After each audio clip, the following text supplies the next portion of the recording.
Good morning, bird nerds, plant nerds, gardeners. I'm Grant. I'm a bird nerd. Saturday morning, that means it's Habitat Gardening, where we get to have a little chat about some sort of tips and tricks, maybe some species recommendations. That's what you're going to get today. A small number of species recommendations for that part of the garden that often gets ignored. Oh, by the way, I'm a bird nerd. I'm also a horticulturist, so I'm into plants. Hey, yeah.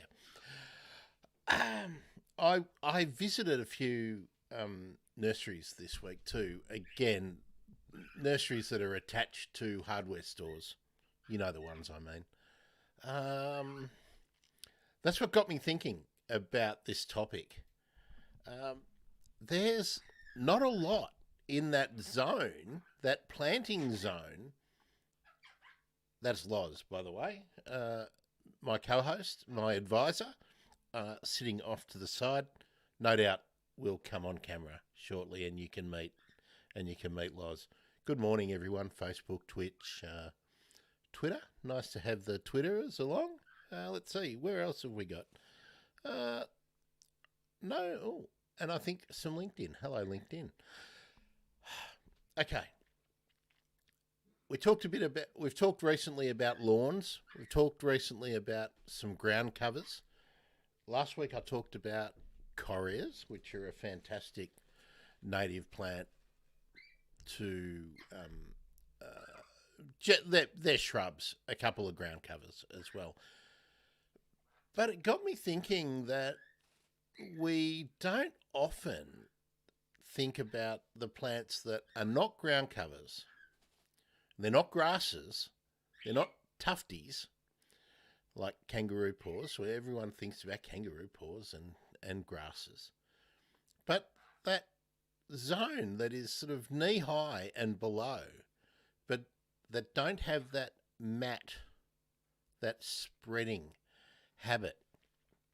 So I was very disappointed when I was looking around at the big box gardening store. A couple of places I went. Yeah, thanks, Loz. Good on you. And you seem to be limited to herbs in the category I'm thinking of. And for some of the most common Australian plants, such as acacias, they're just generally not available in the big box stores. So to find most of the plants that I'm going to talk about today, and it's only going to be a brief list to give you some ideas. And look, as always, if you want to follow up or if you want to continue the discussion or extend it, the comment section, hit the comment section. If you're on Twitter or X, I'm sorry to tell you this, it's very hard for you to comment in real time. I do have my phone open, so if you would like to mention me, or what do we call it now? Do we say notice, or make sure I'm in the right spot, at Bird Emergency on Twitter. Hopefully we can have a bit of back and forward. I'm just checking to make sure I've got nothing, no notices or no mentions already. Oh, Bird Explorers, thank you very much. Good to see you. Where are you guys at the moment? It's always nice to know. Are you in Fiji? Are you in some other part of the Pacific? Are you in? Let me know. Okay, sorry, just checking. No questions from Twitter or X. LinkedIn, the same thing. Facebook love. Thank you, Naomi. Great. Great. I will be looking down at my notes a fair bit today too. Lois, you want to come and say hello? You want to come over? He's just had a bath, so he's very wet. Coming over? Come He'll join. He's just preening. I think he's on the way. Oh, more Facebook love. Hello, Glenn. Glenn Smith. Excellent. Here he is. Here's Loz. There we are, up in his favourite perch. Right. I have to go to my notes. Now, a lot of these plants, if you... I better put my glasses on too. That might help so I can read my scroll. A lot of these plants are common in horticulture and people will know about them, but you're going to have to probably order them from specialist plant places online. So perhaps what's the best way to go about this? All right, I'm going to give you a couple of genera or genuses, as some of us will say. Epacris, the native heath. Epacris impressa. That's a really good one. But all... Thanks, Loz. Good on you. There we are. They're really great because they can handle a bit of overwatering, but they can generally handle drying out, and they're also really tolerant of. They don't require a lot of feeding, although you can. Thanks, Loz. You coming over? Come on. Can you see Loz? He's out of frame. He's right in front of me on the mic stand. Naomi, yes, World Parrot Day. I'm not going to vent today, Naomi. If you want to catch my stream tomorrow, I'm going to talk a bit about things like World Parrot Day and whatnot. Yeah, but I'll save that for the Sunday stream.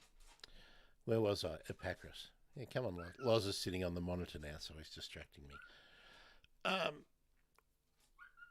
Epacris will also generally do well in part shade, but are tolerant of a sunny position.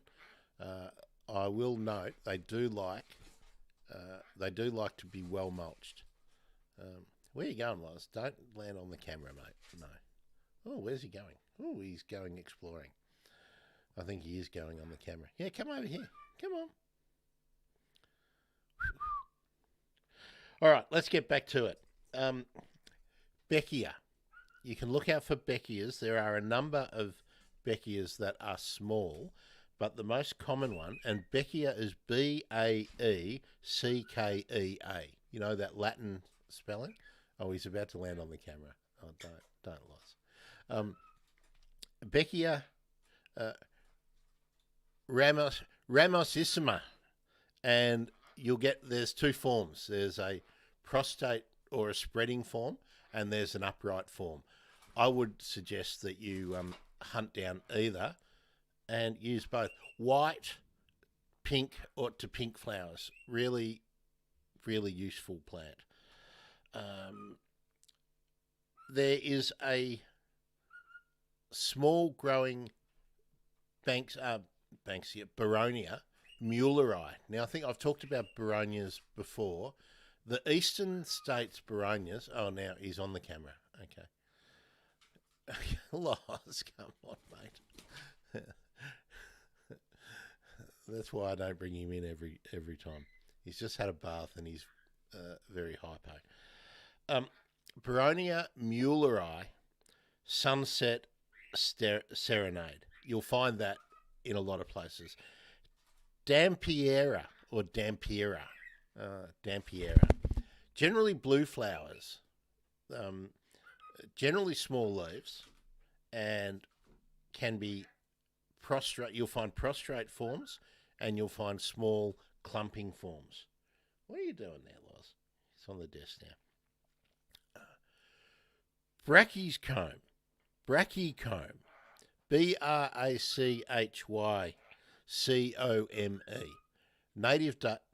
Native daisies. You'll find one called Pilliga or Pilliga posy. That's really common. Brachycomb multifida. Look for that one. Blue flowers, ranging from light blue to mauve, depending on the cultivar. What are you doing down there, Loz? He's talking to the Gang Gang cockatoo on the front of Daryl Jones's Birds in Your Garden book. Yeah, very good, Loz. Let's have a look. Now, here is a genus which is one of my favourites, Conostylus. Conostylus. Yellow flowers. Conostylus beeliana is a beauty. I'm just going to see if I noted any more that they're all pretty good. And today we're not searching through the internet looking for pictures. Hybertia. Yellow flowers. Some varieties have orange flowers. Some are quite large. Some can behave like a vine, but if they've got nothing to climb on, they'll behave like a small bush. Hybertia vestita. Hybertia stellaris, that's one of my favourites, really dainty little plant. And Hybertia pedunculata. Just see, did I note any more down? Oh, before I get away from the Dampieras or I think it's Dampiera. Named after William Dampier, one of the early explorers who landed on the west coast of Australia. Don't bite me, book. Dampiera linearis is one you will find. Oh, don't do that. Biting my book, destroying it. And Dampiera diversifolia. They're very, very common. All right, Naomi. Naomi's got a very good question. She's saying, can you please tell us the areas that these plants grow in, please? I'm in mountains, Mum's in highlands, and of course we have arid places. All right, what I've done, Naomi, to select these, I think all of these are adaptable enough to grow in most situations, as long as they're not suffering from waterlogging and they're not in heavy shade.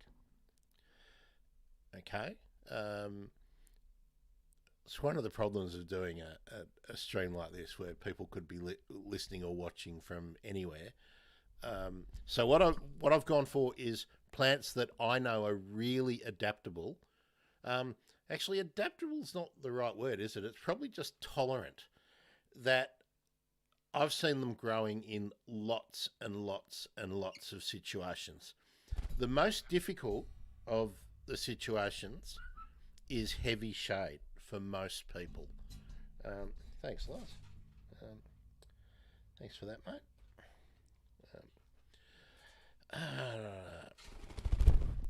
Let's some more blue flowers. Leschenoltia, Lechenaultia. I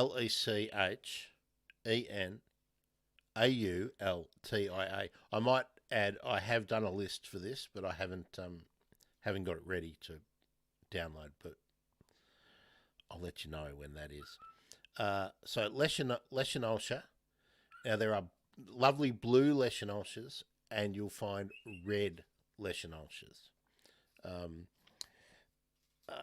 Leschenoltia formosa has a number of different coloured forms and also many improved varieties like cultivars. So you'll find them with all sorts of different names like, I don't know, festival or bonfire or celebration or someone's name.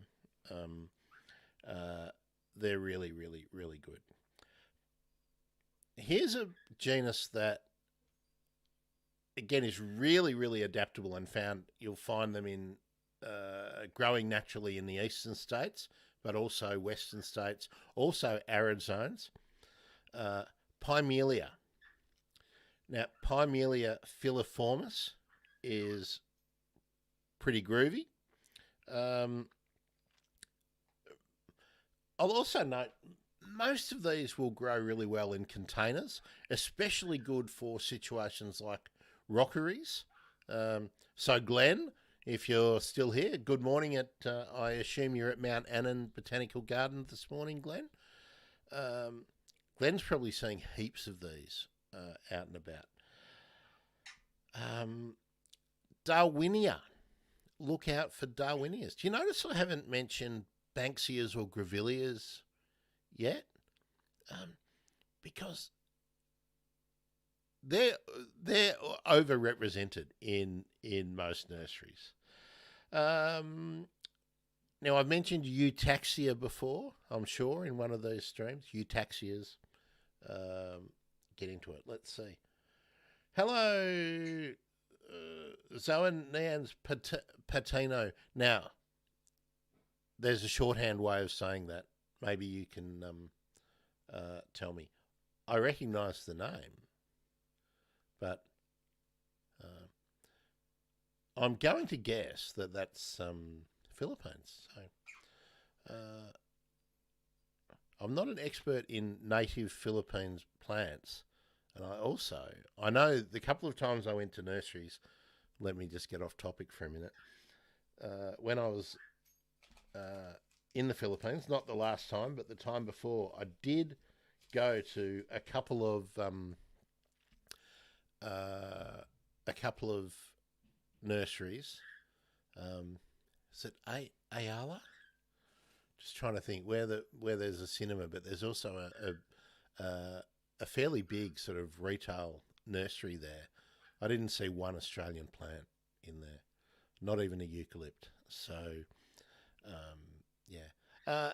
Naomi, just going back to your comment too, if there's any particular situation that you want a recommendation for a small sort of knee-high plant, that's where I've sort of said below the knee. Some of these plants might grow a little bit taller, but this is the zone that people often forget about.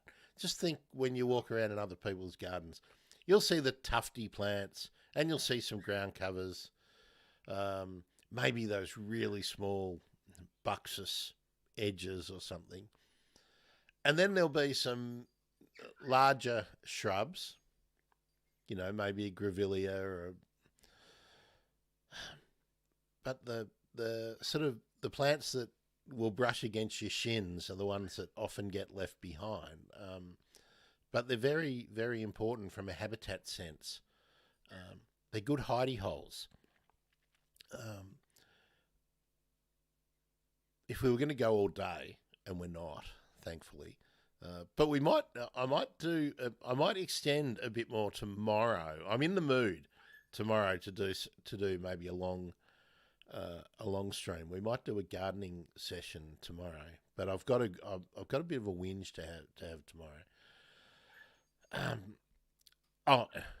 So housekeeping tomorrow. I'll also, what I've been doing the last few days and why I haven't been jumping on, I've been reading the government's nature positive bill, and then I've been reading a lot of the criticism and a lot of the commentary, and then I've been looking at what the international sort of nature positive movement is about. So I'm going to have a bit to talk about with that. So that's something to look forward to tomorrow. Not sure what time, probably 11-ish Australian Eastern Standard Time. Happy winter too, by the way. Winter in Australia officially began today. So 2 pairs of socks to bed now. Glenn, still at Mount Annan Botanic Gardens. I've got some you've covered in the yard at home, still going well so far. All growing up now and starting to fill out now, looking good. Glenn, tell us some of the things that you have in your garden that are in that sort of shin high, knee high. I know you've got some kangaroo paws, so let's leave them out. I'm leaving kangaroo paws out because we're going to do a dedicated episode on kangaroo paws with a kangaroo paw expert. So I'm deliberately leaving them out. Perfectly acceptable plants to use, so don't think I've got anything against them. I just want to. Oh, nearly spilled my coffee on. Oh, by the way, I still got my coffee mug.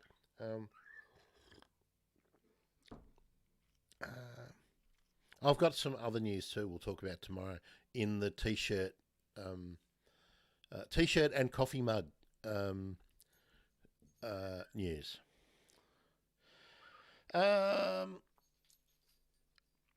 Oh, now you should be able to still find this in most non-hardware store kind of large garden centres. You know, the Plants Plus kind of things. Astatia Winter Pink is a real beauty that you will find out there. Now, also look out for Calitrix, Calytrix, Calitrix. Quite variable, often pink, but again, a really adaptable or really tolerant plant genus generally will grow in quite thirsty and hungry situations. Let's say that, but also in areas that will occasionally inundate, like will occasionally suffer really high rainfall events.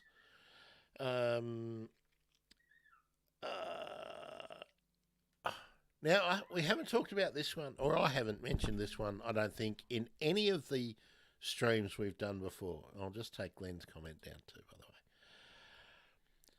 way. Now, you will have heard about the wax flower. Geraldton wax is often the common name that you'll see. Glenn, good. I've got them. We're going to talk about what you've just...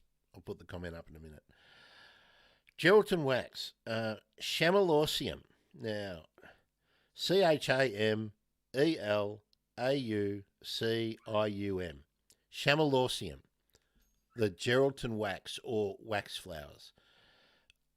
There are so many variations. You'll find them in purple. You'll find them in red, deep pink, not true red, deep pink, white, and all the shades in between. One of the things that makes them really valuable from a design point of view is that they generally the small varieties will be quite clumping, like they'll be rounded. So generally, I mean, they're not round, but they've just got that habit that's quite rounded. Now I talked about. Just want to have another look. Okay. There are stacks of small Dryandras. Now, Dryandra has recently, like in the last sort of 6-8 years, I think, been moved into the Banksia genus. But because they were really well known as ornamental and often cut flower and floristry plants, a lot of Dryandras, which are correctly now called Banksias, are still labelled in the trade as Dryandra. So let me say, most of them will be behind hip height, and several of them are knee height. So look out for Dryandras. I know I've talked about Stylidiums before. They're trigger plant. They have a flower where the style has a trigger action, but they're small, they're herbaceous, they are usually grass-like. They're very tolerant. Again, I don't want to say adaptable. So where have I got There's style idioms for all areas of the country too. Um, Lobelia. Lobelia, generally blue flowers. Sometimes mauvey, sometimes white. Um, Now, Glenn is saying what's happening at his place. Paper daisies are starting to sprout. A few flannel flowers, native raspberry, and low wattles. Now, Glenn's hit on three that I was going to talk about there. Paper daisies. Now, there's a couple of genera for paper daisies. You will find them as Helipterum and Helichrysum generally. Where did I write those down? Where did I write those down? Did I? Helichrysum. Oh, what's happened here?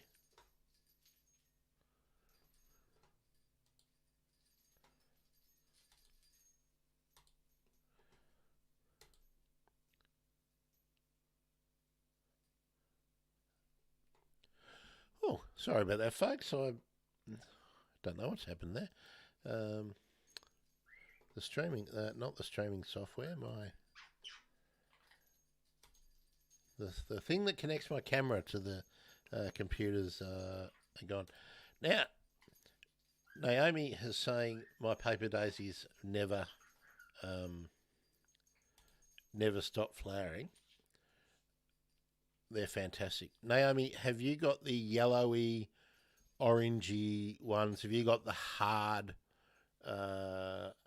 helichrysums? Or have you got the softer sort of, they're sometimes called the snow daisy, which is a Helipterum, which are generally a more white or a soft pink. And they're the ones that are really great to plant in drifts. Like you can broadcast the seeds and they'll be great. Well, actually, they're all pretty good like that. Just let us know which ones you've got, Naomi. That would be good. Let's go back to what Glenn was saying. He was also talking about flannel flowers. Now, actinidium is the flannel flower. There's a couple of species. I wouldn't recommend you to be trying to plant flannel flowers in a very dry or arid environment, but in most gardens that get tended, shall we say, and also containers. They're fantastic in containers. Actinidiums are terrific. Let me just see. I talked about Hovia. Generally blue flower, blue to mauve flowers in Hovias. They're a pea flower. Many of the species have really interesting foliage, like quite elongated. Some of them will have quite dimpled foliage. So Hovia are really worth looking at. Naomi is telling us it's got orange ones, red ones, white ones, and pink ones. Yeah, well, helichrysums and Helipterums are great. So many varieties too now. So look out for those. Hypercalama and Hymenosperm also should be in any good native nursery. Wow, look at the numbers. Hello to all the Facebooks. It's nice to see you. Hello to YouTube. Hello to Twitch. And, well, lots of you on Twitter. Let me just check. I've got to make sure that the Twitterers might be chatting and I'm not seeing it.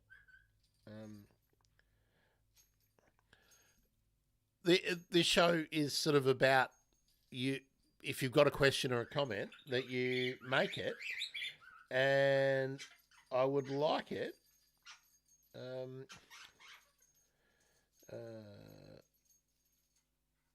Just checking. No comments from Twitter. So hopefully you are interested and have some comments. The best way to comment and get involved is to participate in YouTube, Twitch, or Facebook. And the easy way to get onto any of those... Oh, we're also streaming on Instagram. I haven't looked on Instagram. Nobody yet, so we'll go back there.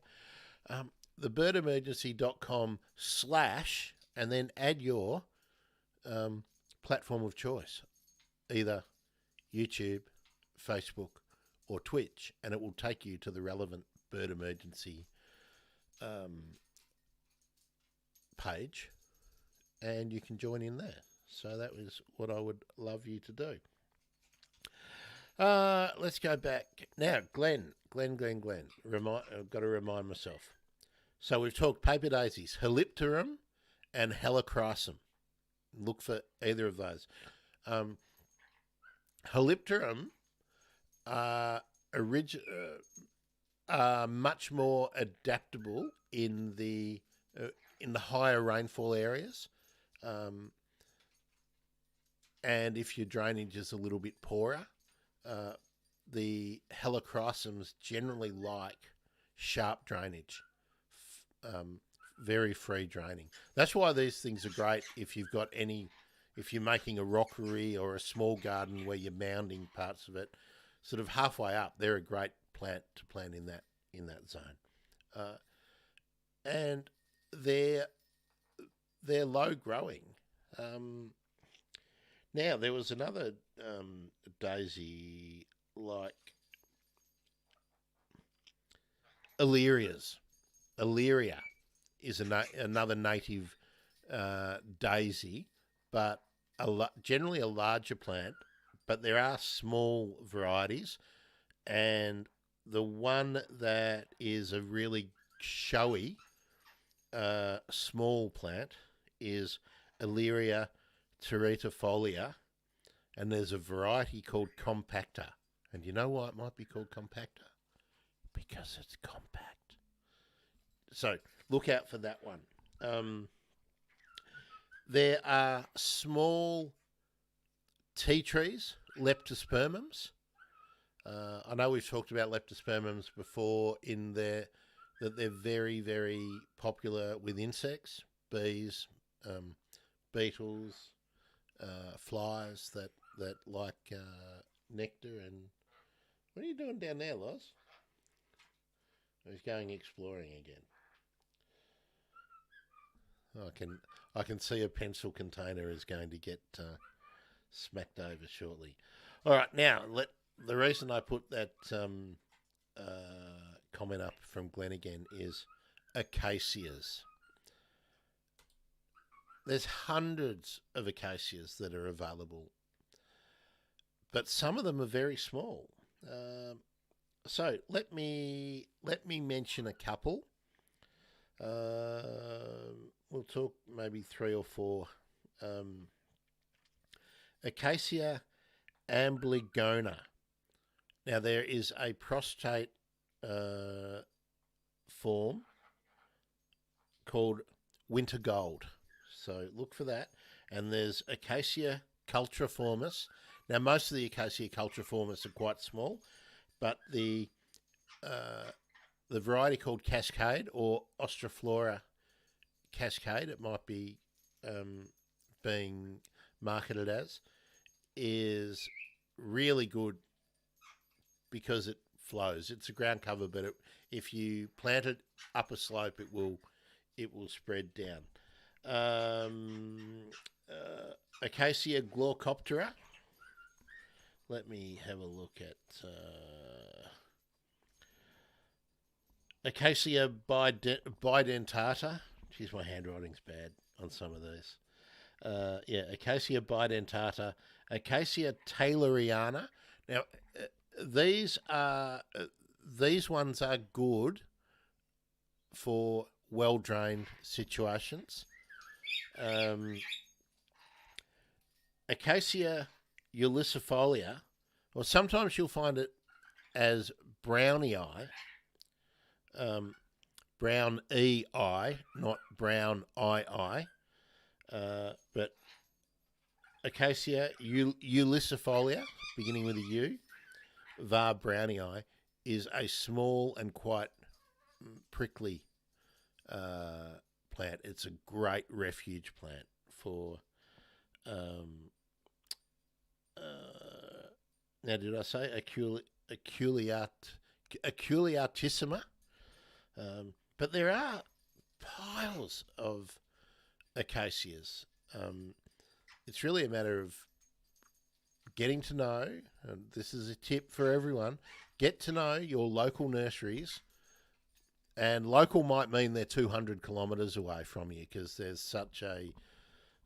was such a consolidation of nurseries with the advent of the big green shed type garden centre, and get to know them and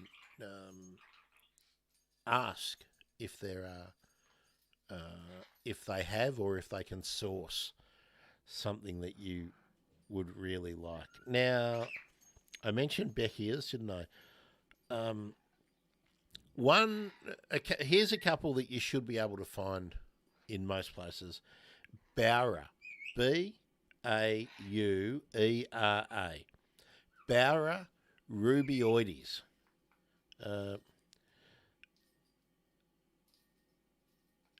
There's many forms out in the trade, but most of the time they're going to be below the knee, and they're a really adaptable plant. A similar kind of plant, similar looking plant, is Tetratheca. I don't think I. Oh yes, I did. But I'm not recommending a particular species for Tetratheca, because there are many across the country, and if your local nursery is stocking a Tetratheca, then I'm going to assume that they know that it should perform in that geographic area.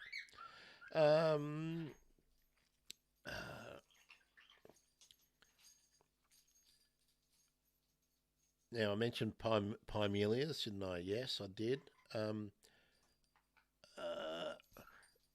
Another pea flower, Pultonea, or Pultonea. Oh, my pronunciation for these plants is pretty terrible, I think. Pulteneaa. And by the way, I will make a list available. Maybe it'll be available tomorrow. I don't know. Yeah, Pultonea.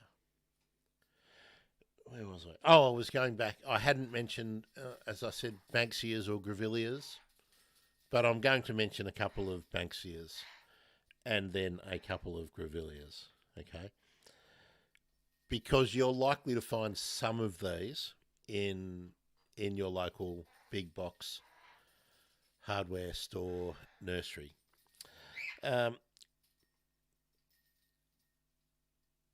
These will generally be varieties of either Banksia spinulosa or Banksia collina or Banksia ericifolia, or some of them are hybrids.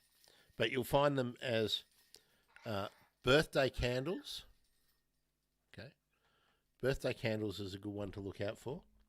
Let me go. I've got to flick back in my notes.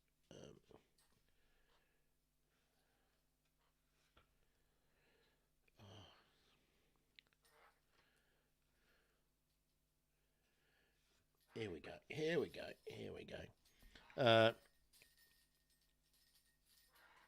Honeypots, sorry, because they've all got trade names, and so yeah, honeypots is the other Banksia that you will find out and about.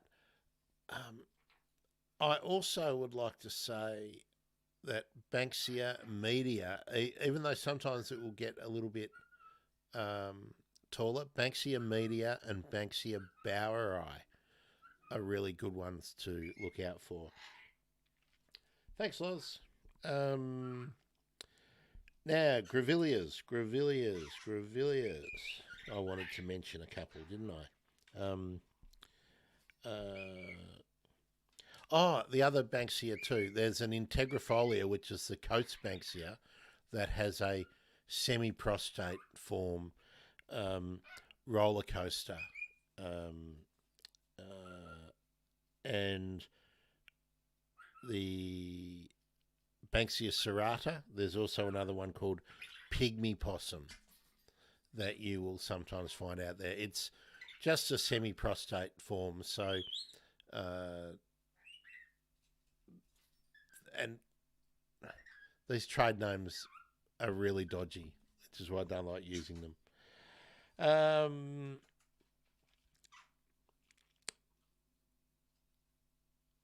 Grevillea boweri, look out for that one.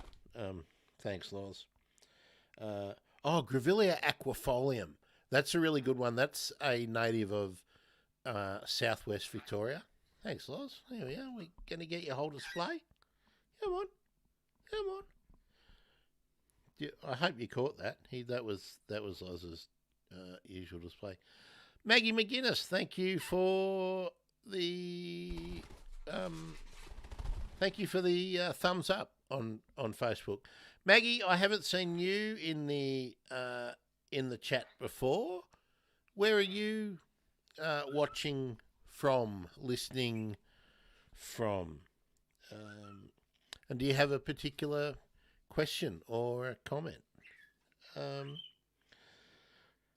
What other Banksia or Grevillea do I want to mention? I'm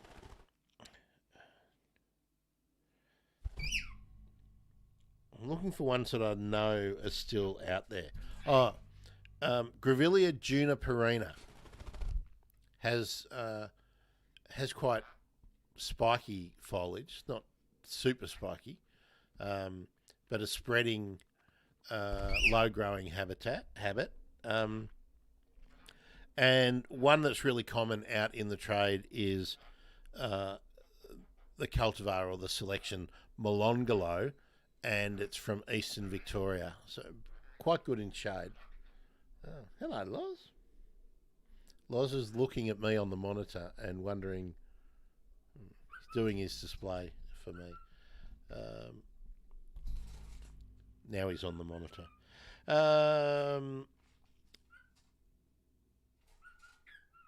Let's just see. I think that's going to be. Let me just go back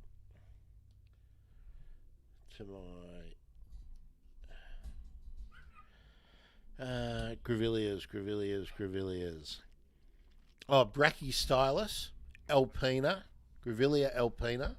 That's native to the Grampians region of Victoria.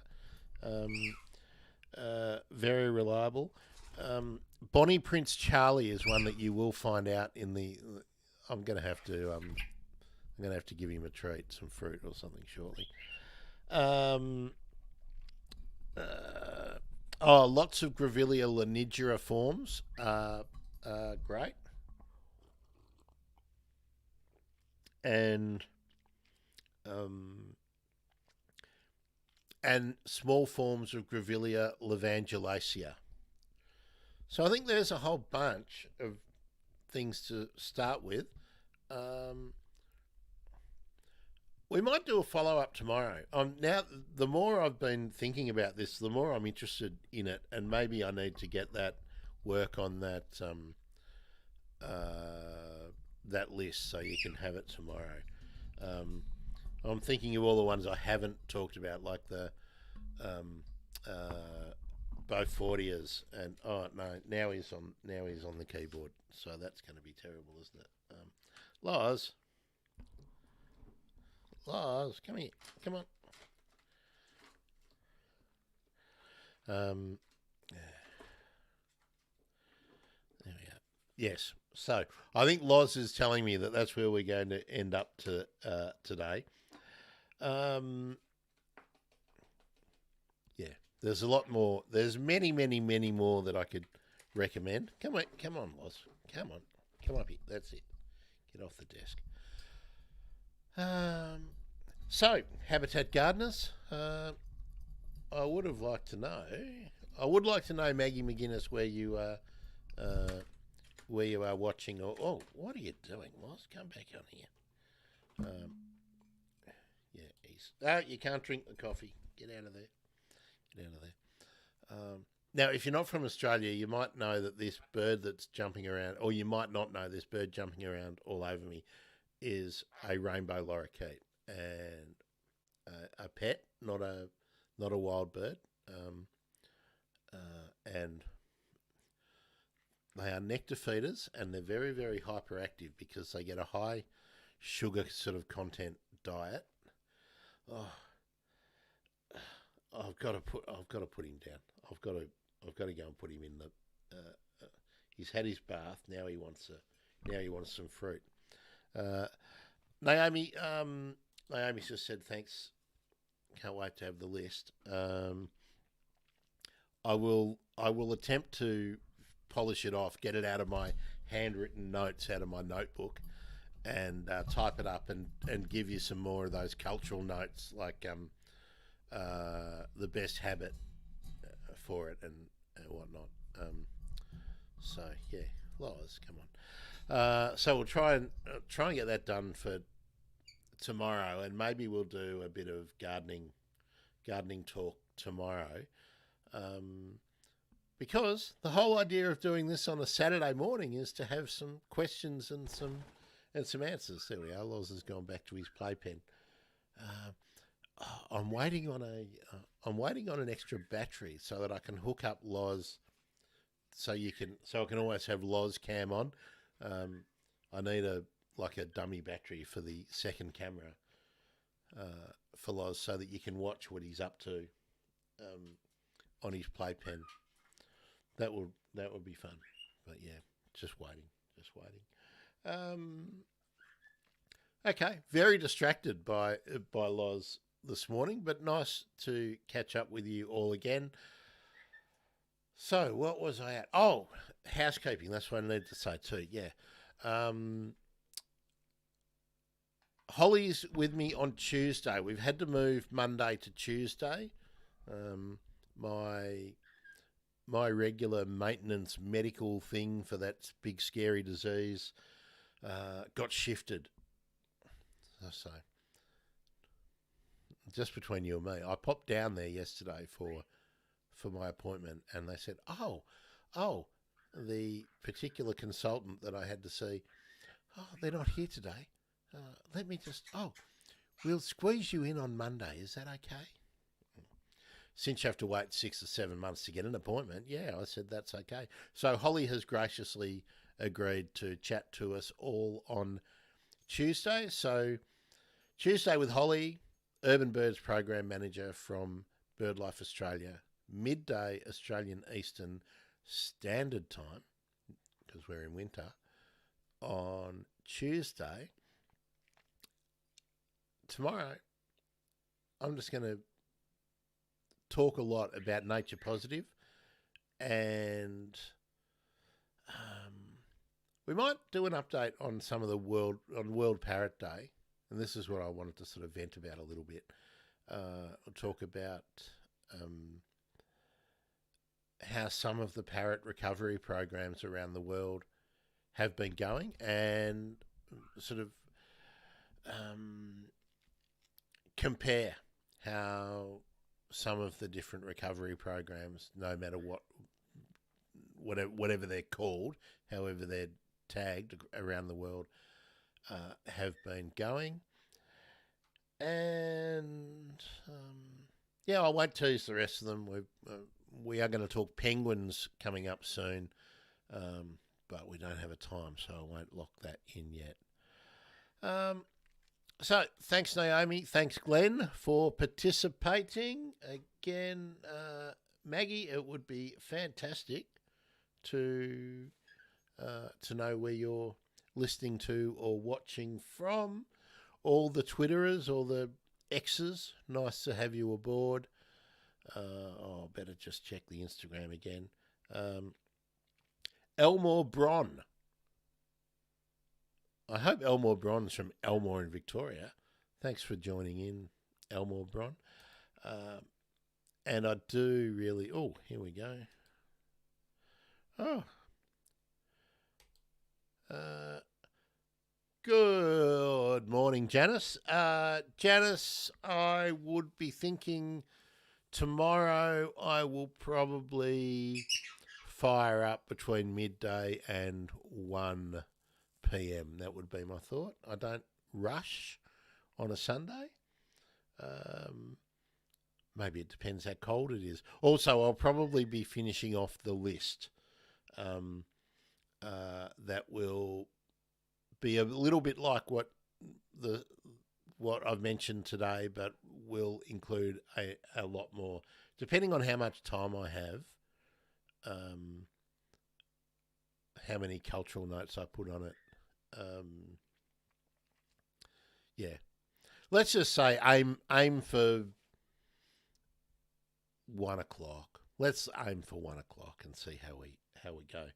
If I start earlier, well, you'll get a notification as long as you're subscribed or following on whichever platform you are on. And good to see you again, Janice. What's going on, by the way? There we are, Glenn. Terrific. Glad to hear your garden's going well, and I hope the Botanic Gardens are looking fabulous.